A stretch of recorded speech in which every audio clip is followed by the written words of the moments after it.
You're now listening to the show about the shit in life that's just a bit too much, from the perspective of stand-up comics. With our hosts, Carmelo Bongiovi and Ken Krantz. This week's topic, the 100th episode. This is A Bit Too Much.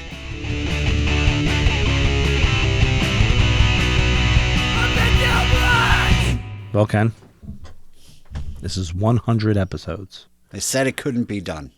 You said it couldn't be done. They said it shouldn't. I said it shouldn't be done. You said this, and you said that at episode 50. So we've been really hammering this thing over the head. But it's been 100 episodes. We've had a lot of good times. We've had a lot of very funny guests. There have been some very funny guests. There have been some hilarious guests and some really great moments. So we're going to do something a little different today. We're just going to do our top 10 moments. Not really ranked in any order, except for our top 2. I feel like should be ranked. Okay. Everything else, 1 through 8, just great moments from the A Bit Too Much show. And Ken, the first one I've got is you as the co-host. The first episode of you as the co-host. And it's not for any sentimental reason. It's not because I love you so much. It's because that was a great fucking episode. I don't even remember it. The first one with you as a co-host, we titled Grudge Match, and it was your stories of like other men breaking up with you. Oh, yeah. And holding grudges against people. Yeah. Which maybe is one of the funniest things ever. And it also spoke so much to how my disdain for men getting emotional with each other. Oh, that's right. I remember. I don't mean that in some chauvinistic way. I don't mean like, oh, we can't show emotion. I get emotional, but not with other dudes. Yeah. I get emotional with my wife, emotional with my daughter. I get emotional with my dog. Yeah. That's it. Yeah, and they're all females, even the dog. You know what I mean? You got broken up with. I got broken up with at a diner from a dude. A dude. I was like, you called me here for this? Yeah. This could have been a text. That's exactly it. Like you want to get something off your chest, just do it quick and do it like don't make a date out of it. Yeah. That's the thing. We've all been at a restaurant where we've watched a couple break up and you go, oh, those poor fucks, they're breaking up right now. You can tell they're breaking up right now.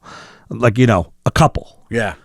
If you're two dudes dating each other and you're breaking up, then get emotional. If you're two friend dudes talking to each other, like my buddy being like, I want to be your buddy. That's not okay. That person. I'd be like, you know what? I'm glad you're doing this because you're dead to me now. So that's the first clip. I made a lot of mistakes along the way. I didn't handle it great. It took a lot of therapy to get me to the point where I could let go of the upset, and it just became. I wouldn't even say I cut them out. It was like kind of mutual. Actually, one of them broke up with me at a diner, like when Harry met Sally. A guy? I got broken up with. Oh, God. In public. Oh, that sounds like the worst fucking thing ever. Oh, and then I was. And I don't even mean like, I don't mean that sounds like the worst, like, oh, that's so hard for you. I mean like that is so fucking awkward. Oh, yeah. He like threw money at me and stormed out. And I Wait, why? Were you yelling at him? No, he was getting very heated, and I kept, and then I finally was like, dude, I don't know. This doesn't guy feel friend like breakups are weird. That's weird, man. Like like if you have a moment like that. I guess again, my mentality is like, all right, just don't talk to that person. Yeah. I would not be like, I'm gonna bring this guy out for a meal, and I'm gonna tell him. I wouldn't do any of that. Well, we were trying. I'd send a text. I went in with. I would send you a text. I went in. I think I went in with the intention of like maybe this could be salvaged. Yeah. But he went into it with the breakup intention. I don't know how. I couldn't tell you what was going through his head, but it happened pretty quickly. It was. Never mind. Listen, if you're the kind of person listening to this right now, if you're the kind of person who sees your friend and the first thing you fucking do is complain that you haven't seen them that much, you're annoying. Yes, you are a burden to that friend. Yes. If that person wants to see you a lot, they will contact you a lot. But also, especially, it's like you get together with them and they're like, oh, we never see you. Comedy boy, Hollywood. And it's like, I'm here now. They call you comedy boy? I'm comedy boy. Cut those people off. If you hang out with a friend, you're like, ooh there, clown. Hey there, comedy boy. It was like, I'm here right now. Why can't we just enjoy That's what the led present? to my separation of like my core friends that I grew up with is every time I did hang out with them, we'd all go to a bar together. underage drinking. We were like 19, 20. We'd all go to a bar together, and they'd be like, "Oh, look who's here." I'm like, I'm not doing this every time. That was so fine with cutting those relationships off, even though I loved those guys, because it was like, this is too much. This is too emotional for, and I don't mean to say like this fucking alpha thing, but it's like, this is not a guy relationship anymore. I feel like I'm like half breaking up with you guys. I got broken up. Yeah, that's a legit breakup. That's a breakup. He threw money at I me could not and stormed out of the diner. I could not fucking imagine getting you. Let's go to making the plan, waiting for the plan to happen, go into the thing with like, I got to get some stuff off my chest. Yeah.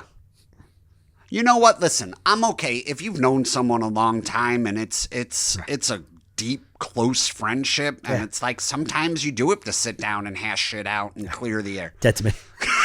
Nope, not doing it. No, my skin's crawling. I know. Thinking about that moment. If I realized that was happening to me, if somebody brought me to that diner, a 20-year friend brought me to that diner, and I started realizing that they were gone, I'd be like, can I get this to go? Because I would still eat the meal. And I'm like, can I get this to go? And then I would be like, the whole time waiting for the waiter, because they don't wrap up your food anymore. They just bring you the takeout containers. The whole time I'd be like, they're taking too long. I don't want to be here. I want none of that. Yeah. I want zero of that from friends. Yeah. Yeah. That's a relationship breakup moment. Yes. For me. To me, that is not, you don't do that with friends. Yeah. Well, maybe some women do that, but I've seen like, girls go through those like very deep, hard fights with their friends. But like when the idea of another dude, like another just like married dude taking me out. Oh, no. But I think I'll just go, okay, I get what you're doing now. Goodbye. Second clip. Eric D'Alessandro. Very funny dude. I worked with him a few months back. Came on the show. Really funny. Very, I liked Staten Island dude, right? Yeah, Staten he was Island. Very, very funny. He's hilarious. Smart. I remember. Yeah, he's like the smartest guy from Staten Island. He's also like a hilarious. He's doing some pretty cool shit comedy wise. He's out there a lot. Other than our podcast? That was the first cool thing he did. No, but he's also, I think he had a second kid now. So he's heavy in that parenting world. So it was a fun look at parenting, and then also looking at like how fucked up our dads were. That was very relatable to me. Yeah. Like, just like the crazy things our dads do. And then when you have a kid and you look down at them on that changing table, like you bring them, I always say, like, me and my wife brought our kid home from the hospital and we put her on the changing table the first time, and we looked down at her and we were like, oh fuck, this is all us now. The nurses from the hospital aren't here to help us anymore. Yeah. We got to like take care of this kid. And then you're just like living the rest of your life trying to not do the weird things your parents did to you. Yeah. Yeah. Like the way I feel about my son, I can't believe how in love I am with him. Like, and I told you, like, I had some trouble when connecting with him when he was first born. I had like, right. It was scary for me. And like when I actually did start. That's a dad thing. Like that happens to a lot of dads. Yeah. No one talks about it. But like for me, when I actually started to connect with him, my wife and I would just talk about how all we have to change about ourselves to make sure we don't, we don't argue about money in front of him. Let's not make him feel like I don't want my son to know anything about money. If we're rich, poor, I don't want him to ever worry about that. And like all these things I'm trying to like make better about myself, which I'm not perfect. Obviously, I'm trying though. And he's so young. Like I said before, like I'm not passing judgment. Not passing on judgment on parents, but just the fact that like I'm trying to be aware of it and trying to not do this stuff. Then I think back to my dad. I'm like, he didn't try anything. He was just like, I'll just be who I am. You always hear that, like, people are like, oh, my parents did the best they could. And it's like, well, but did they really do the best they could? This is the best he could do, really? Yeah, they're right. Like, I was thinking about you yesterday because Brian, you almost threw up. Brian you ate Wilson, too much. You almost threw up. Brian Wilson from the Beach Boys died. Yeah. And I was thinking about, like, you wanted me to die? Is no, his dad beat him into greatness. And you're like, my dad should hit me harder. I'm here. Your dad beat you into this. Like, your dad could have done way better. Yeah. Well, that's the thing is like he went in the middle. He did not do the best He hit could. me hard enough to hurt me, but he didn't hit me Brian hard. Wilson's dad beat him like Michael Jackson's He didn't hit you hard dad. enough to be a rock star. Yeah. Right. He just hit you like because you. Michael Jackson probably learned to moonwalk away from punches. Right. Yeah, exactly. Do it better. Exactly. So that's the moral of what we're saying is like don't hit your kids at all, but if you're going If to, you're gonna be a monkey, lay them the fuck out because you're gonna Give them something to cry about. You know. if you're gonna be a monkey, be a gorilla. Yeah. I mean, Next clip, maybe all-time best story on the show because it involves you getting screamed at from an Italian lady. Kirsch's mom. Kirsch's mom screaming at you because she didn't like your. We don't have to spoil the clip, but she didn't like a bit you did. She didn't like a bit I did. And when As an Italian woman, she took offense to a joke. Right. And there's one thing, when you go to a comedy show, for the most part, if you don't like it, you just kind of go home with it. Italian women do not just take that shit home. They're telling someone. Well, I mean, they don't always tell the comic, but they're telling someone they didn't like it. She was so mad she drove, peeled out of the VFW parking lot or whatever and fishtailed and hit the building. That's my favorite moment on the show because it's you getting yelled at. Yeah. Our stage was a picnic table. So Okay, it was stand on just, top of you the picnic literally table. just stood on top of a picnic table. Guys, can you and buy a fucking cheap stage? People set up blankets and chairs, and it was all social distancing. So it was just this open air field with people, 100 feet apart from each other. Right. We're in social distance. We were in the outfield. There were people sitting like at home plate. They were way out there. Right. And it wasn't packed. It was very scattered. We were like, why is someone at shortstop on the field? We're in. Yeah. Very distanced. Then my mom came. And so you had a PA says everyone heard you, right? Yeah. Okay, so your mom came. Kirsch's mom comes. I do a joke. I think you heard me tell it at my taping. I do a joke about Christopher Columbus. I'm not gonna do the whole thing, but the punchline is basically, whatever you say about Christopher Columbus, he was the first and only Italian dude to leave home. And I said some people think he's a murderer and a rapist, but let's look at some of the good things he did. I do that joke, and that joke usually does very well. Yeah, it's a good joke. And Jersey, that's a fucking killer. Yeah. Oh yeah, I've done that joke in Staten Island and had it destroy. And afterwards, I believe it was me, Kirsch, John Moses, Kevin Israel. Yeah. I think Matt Jenkins was there. Yeah. And someone says, let's get a group together for a picture. So we're all standing on the picnic table / stage. Yeah. And someone's taking pictures of us. And all of a sudden I look down and there's this little old lady giving me both fingers like this. I forget that part. His mom? That's fucking I didn't know. 4-7. No, you didn't. I don't know it's his mom. I've never met Kirsch's Okay. mom. This is my first introduction. Yeah. And I looked down and she was stalking back That's her and thing. forth. Yeah. When she gets angry, she'll She'll like pace? a lion. Yeah. Yep. She was waiting for it. And So I she had was no legit. idea. She wasn't fucking with you. She was mad. I thought she was fucking with me. And then I was like, and then I come down, they take the picture. I come down and somebody whispers in my ear, that's Kirsch's mom. I think she's mad at you. What can I possibly have done to Kirsch's mom? And then I walk over and I'm talking to Kevin Israel and his wife. And all of a sudden, Kirsch's mom makes a beeline for me. And she starts waving her finger in my face. I love it. That's so aggressive. I love that. Screaming at me that Christopher Columbus was a saint. And how dare I? And she's Sicilian, and she's like, he's a saint. Yeah. And by the way, I've done some research. I don't know. I'm going to tell you, I don't think he was a saint. Don't you fucking talk shit about. That's my dude. Italians She do was love like, Christopher she was Columbus. like, even if there were slaves on the ship, you think he knew it?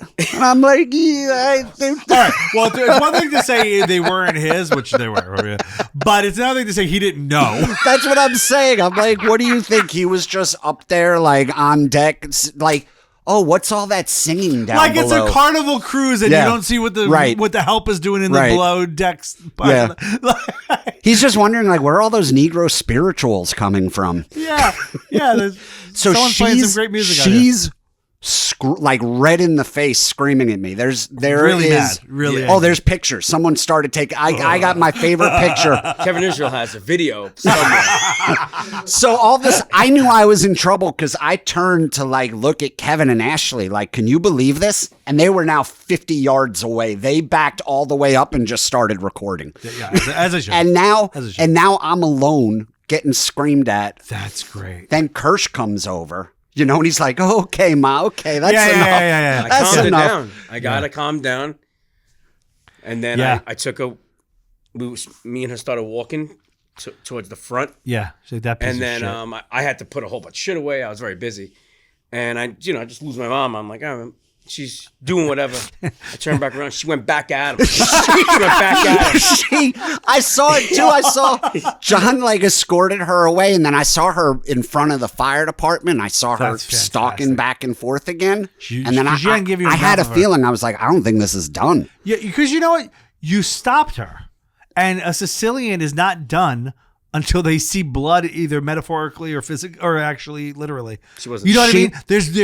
She's not done. She was. I bet you wouldn't make fun of Jews or blacks or Hispanics like that. And I was like, yeah. I have a quick thing here. Yeah. oh, go. for I it, have my go for mother it. talking about it very briefly. Oh, really? Yeah, I'm gonna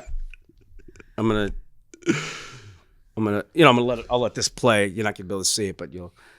Mom, it was a Christopher Service. Oh yeah. The service. Columbus stroke that Ken did, and you got upset. The mic's right there. No, and Mike's right. Can you It's see not it? that I love Christopher Columbus, it's just It's that just you that- don't do that. You don't do that, Fuck Ken. Italians. You don't make fun of Italians. Christopher Columbus was a good man. Okay? Once you make fun of Italians, what happens? But what happens, Ma? Your mom.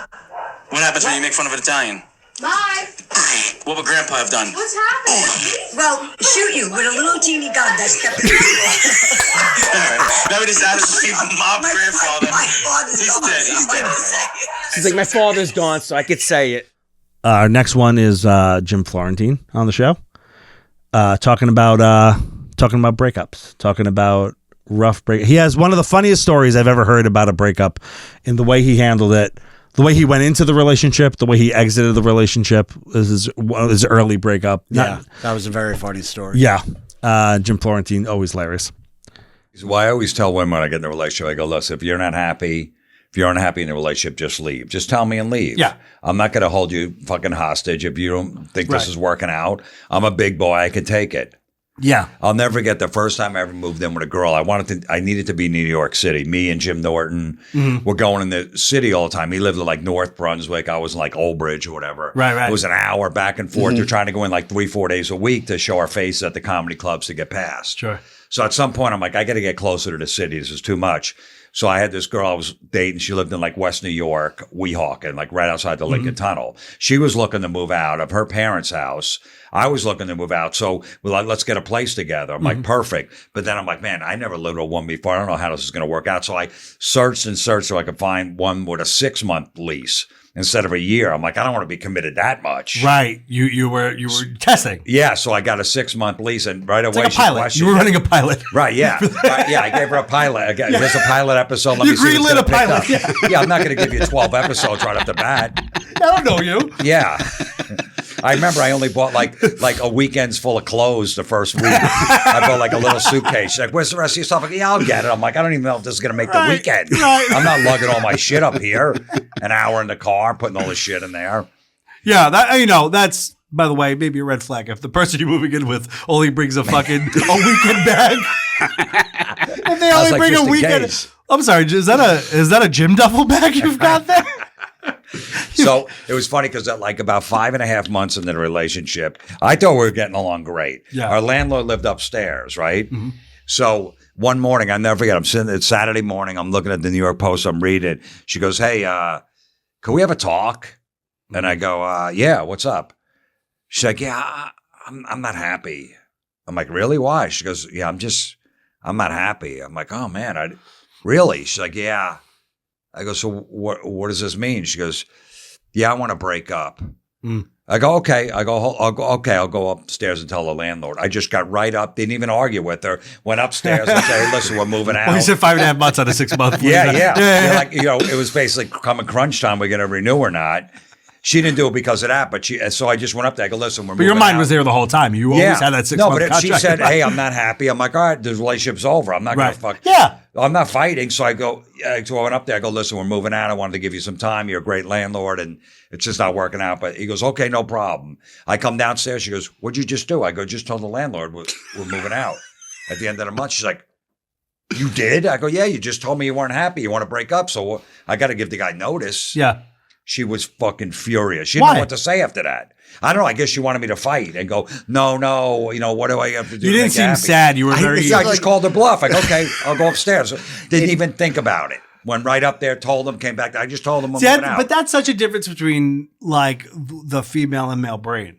You're thinking practically. Yeah. Even if you, in the moment, even if you're a little bit like, oh, what the fuck, man? You're like, okay, but there's steps that need to happen here. There's things that need to, there's actually like tasks that need to be checked off where she's like, where's the emotion here? Right. She's looking for like, hey, don't, or even if not fighting for it, be like, this is sad. She wanted you to be like, this is sad. Yeah. Well, I mean, eventually I told her it was, but I'm like, I'm not, all right, this is what I got to do. But you still had to get your done. Yeah. Whatever. No, I'm with you. He was a good landlord. Whatever scenarios. In the future, right? Whatever scenario she was playing out in her head, she never considered that your first reaction would be like, "Oh, that poor landlord. He's been so good." Did he call his boys? Did he call his boys? I don't know. Is his landlord one of his boys? Did he go out for a beer? No, he just broke our contract. Yeah, lords before whores.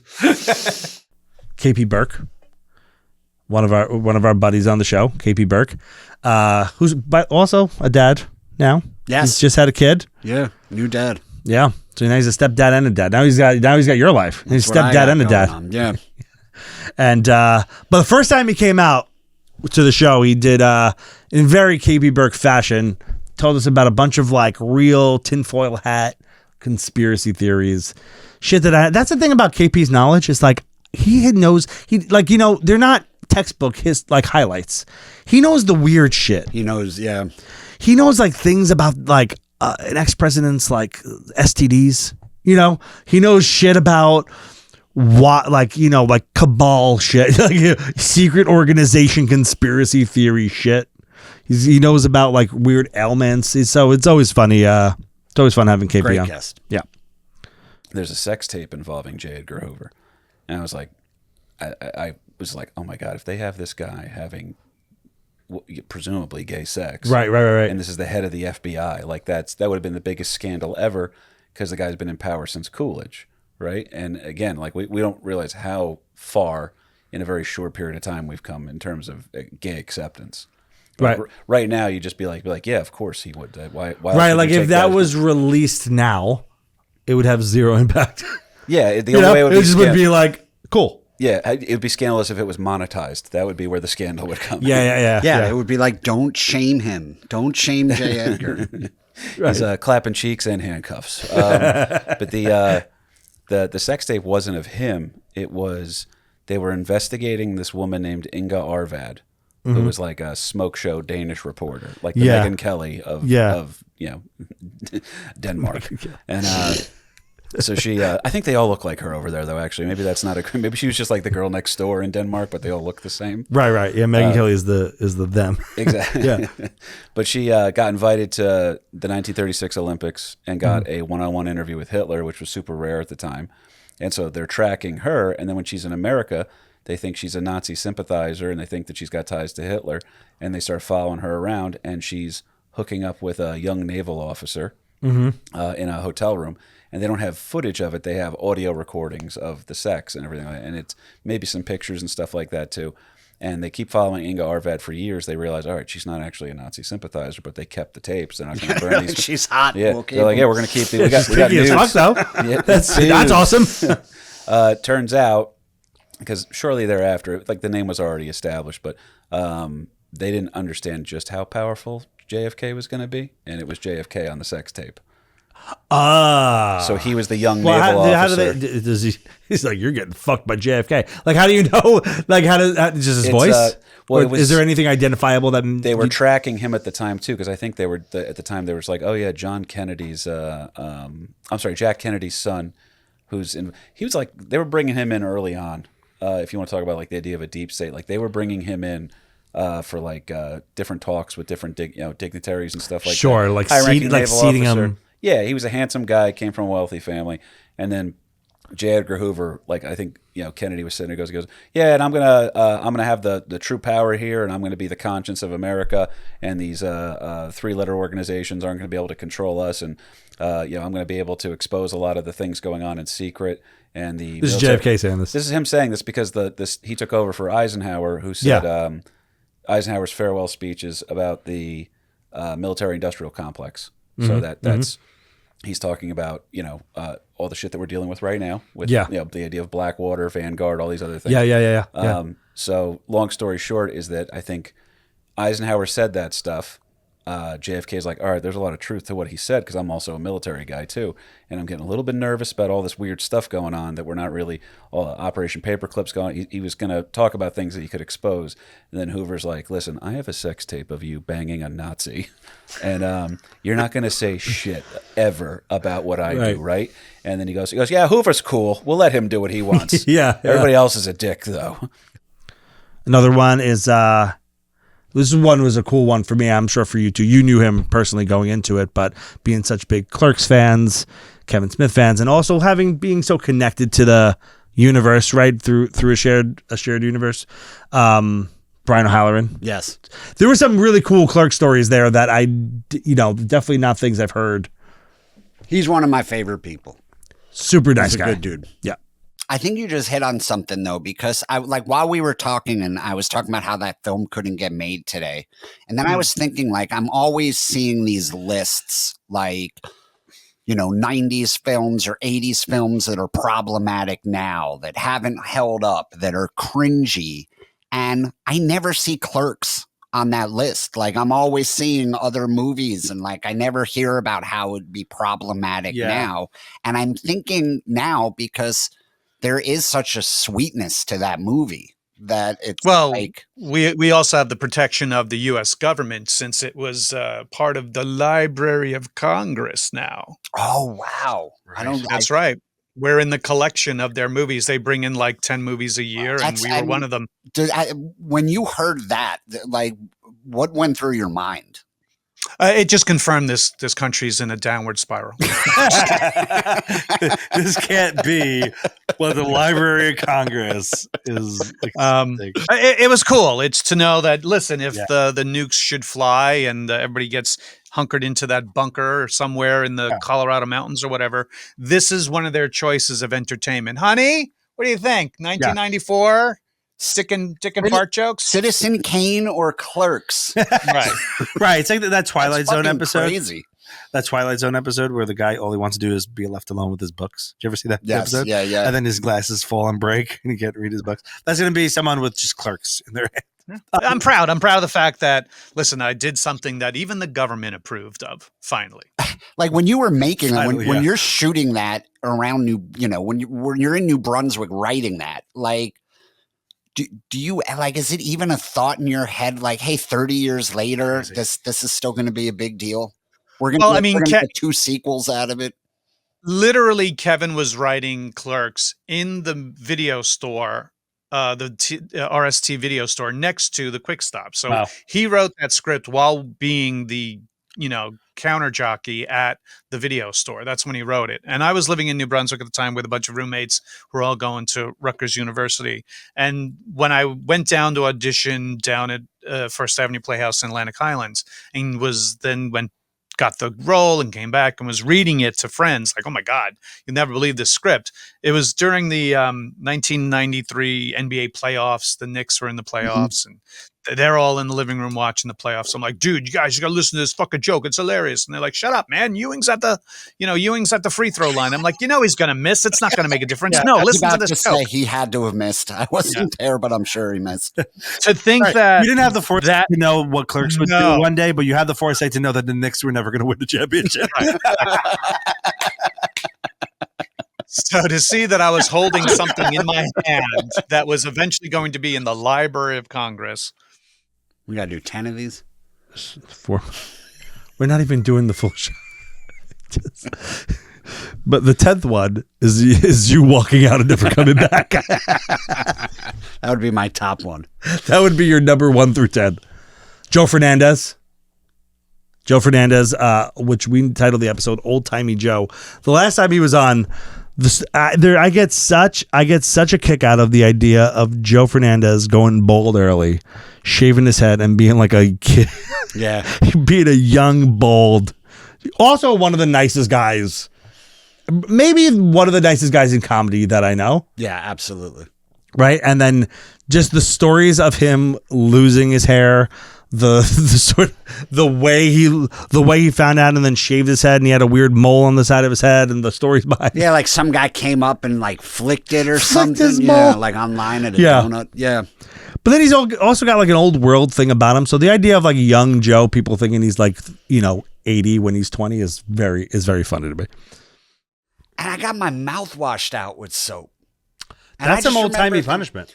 But you're not like a bar, not like a bar of soap. That's how you know you're old. You actually like liquid soap. Oh yeah. And then I like once it happened, I just remember it was like when they got it's like when they got Al Capone on taxes. I'm like, you're taking me down for I've said so much worse than that. Not even me, just the other kids. I like how Ken's sitting there getting his mouth out when somebody's like, not even a bar? What am I, Satan? Yeah, like, I mean, a bar is definitely more aggressive. But that's how I Ken wanted something in his mouth. Just watching my stepdad be like, okay, now, yeah. And then I think he felt bad, and then he gave me orange juice, which made it so much worse. Yeah, orange juice after anything is bad. I picture Ken talking with bubbles after, like crying. Yeah, bubbles orange juice bubbles coming out. Yeah. And then somebody walked in, they were like, what happened? I was like, this cocksucker washed my mouth out. You know what though? It would have been great if you called him the F word. Yeah. You believe this F washed my mouth out?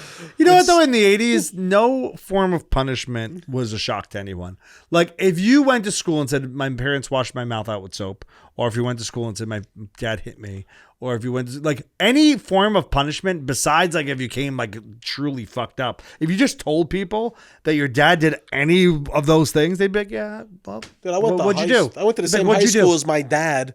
And so some of his friends from high school were teachers in East Brunswick High School. Yeah. And he told them they can hit me if I got out of line.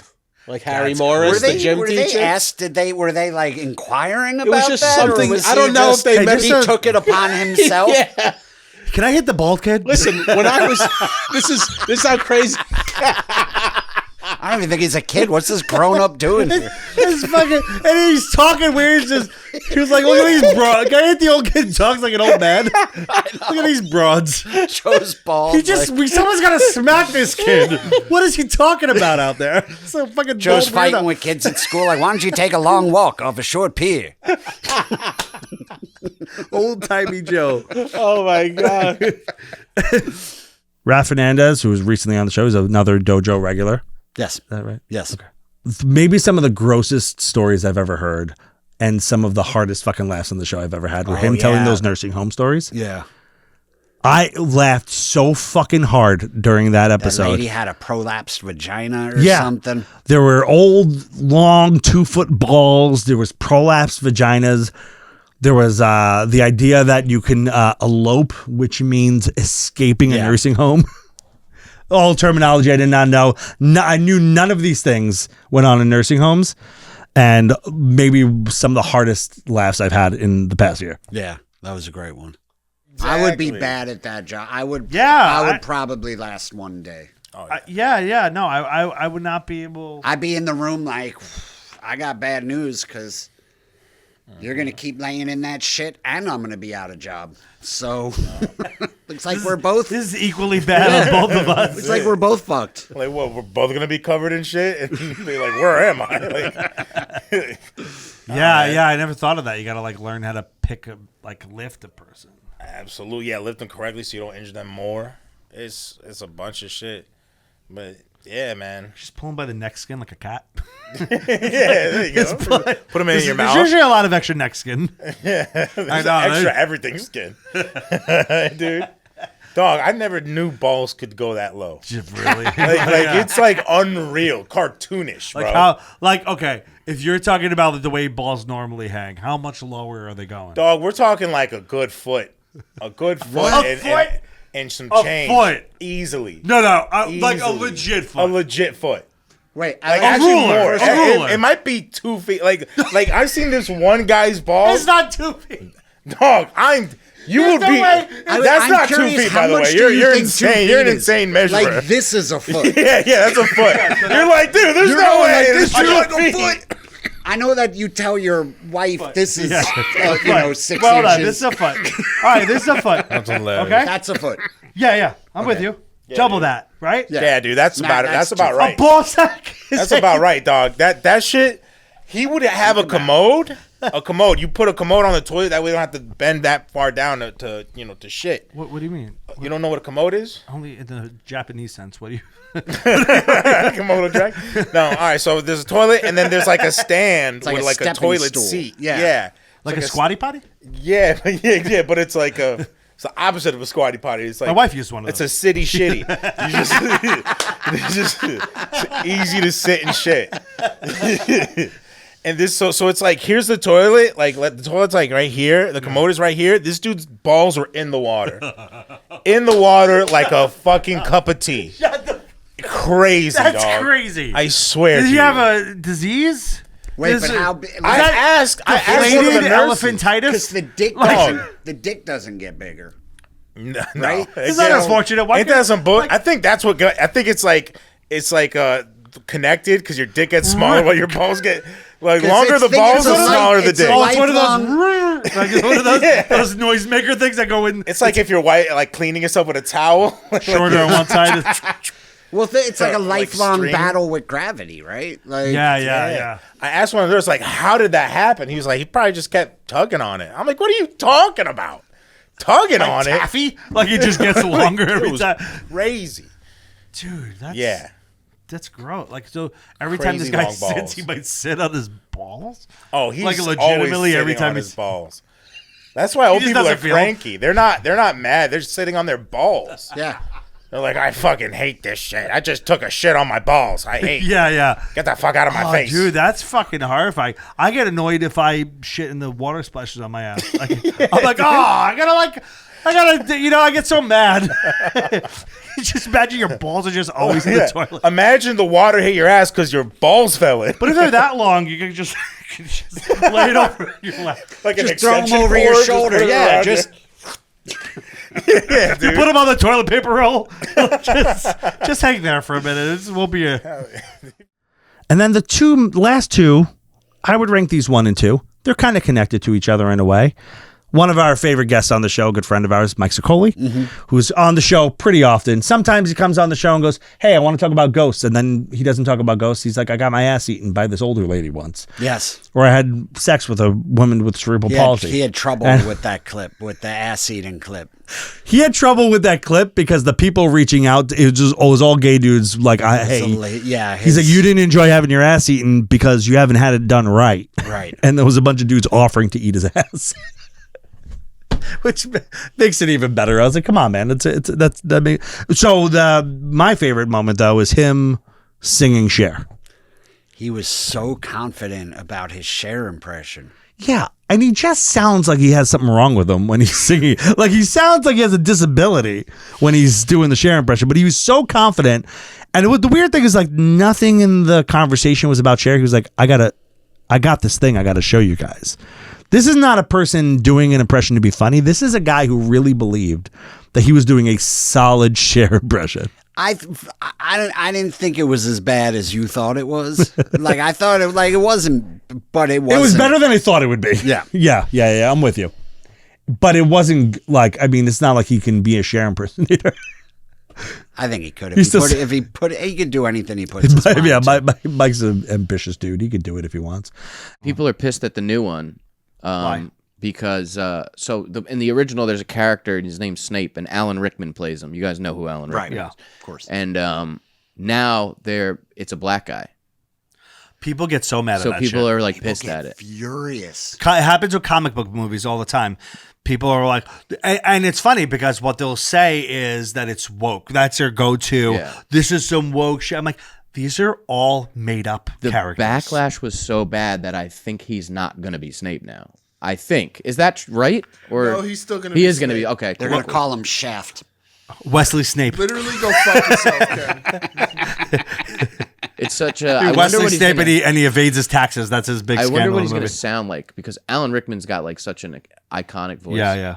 So, Remember they were saying like, oh, maybe Idris Elba will be the new James Bond. They were talking about maybe making James Bond black, and everybody flipped out. I don't think they should make James Bond black. I'll say it. I think they should. I think that I would. There's other characters where it's fine. They should just change it to like James.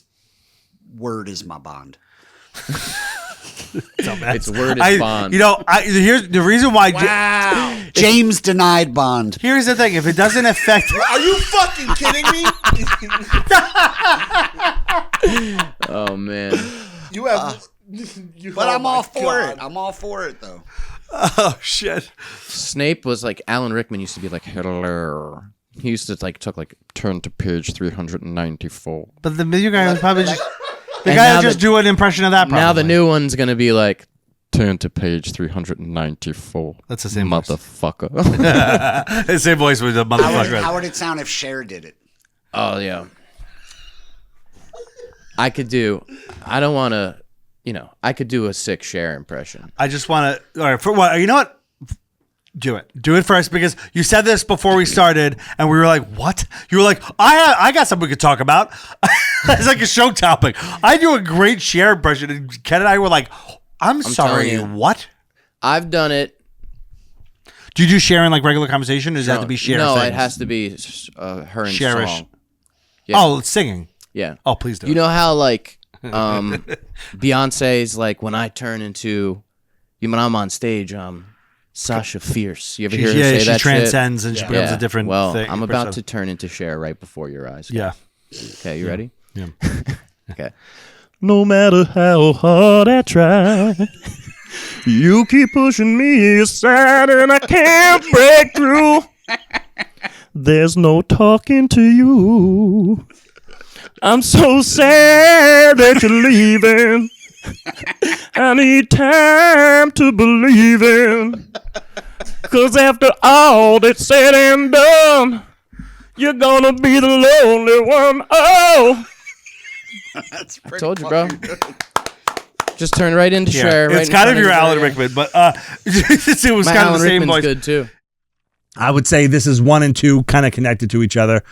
Waldo Maldonado, one of our favorite guests, also doing a Cher impression. We'll air more than just that moment. Yeah. But Waldo Maldonado doing arguably a better Cher impression. It was a lot. The buildup was good.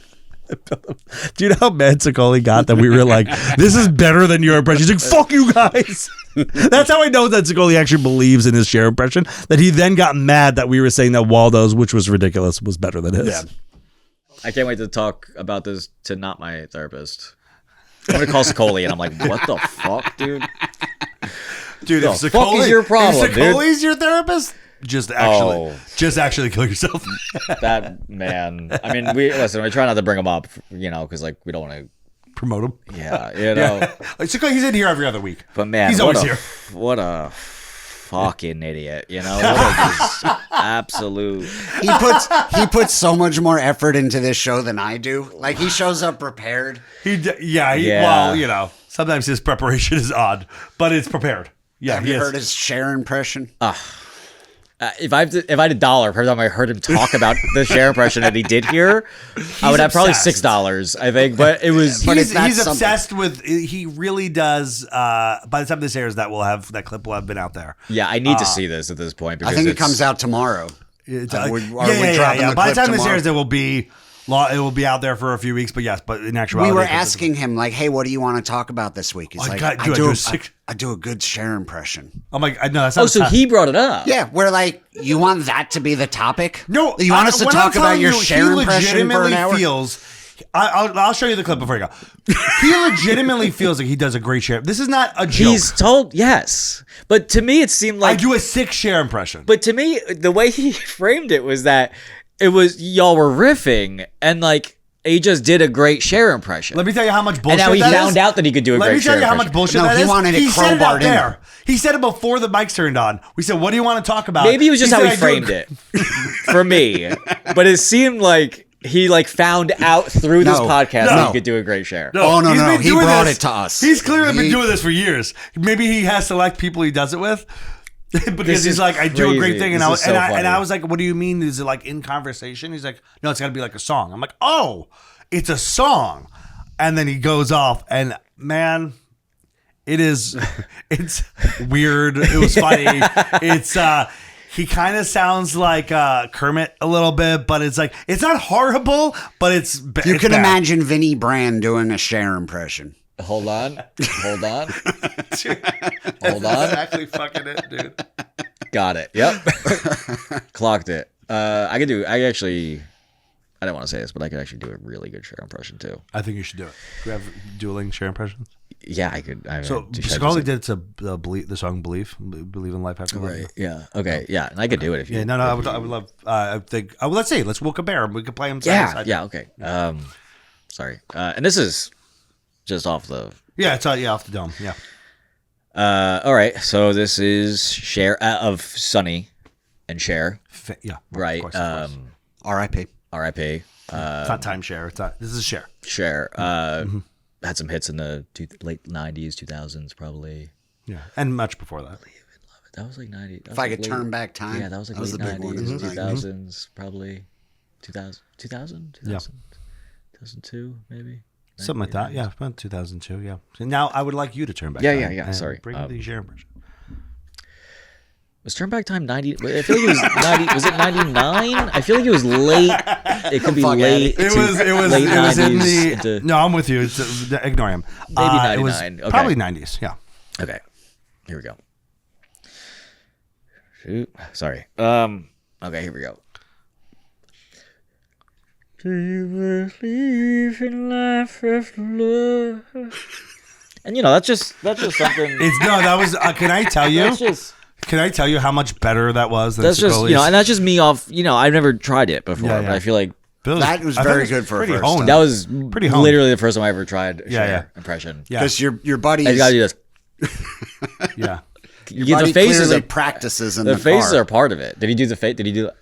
Right, isn't that what she does? Yeah. Well, it's all Botoxy, So very it doesn't move much these days, I guess. Yeah. Well, guys, top 10 moments, a bit too much. Will there be more of the show? I don't know. We'll see if Ken shows up again. We'll see. I might have to get Ken to keep on doing this. To do another 100, I would have to do it from Ken's local dispensary. Even then, I would. All right, guys, bit too much. Yep.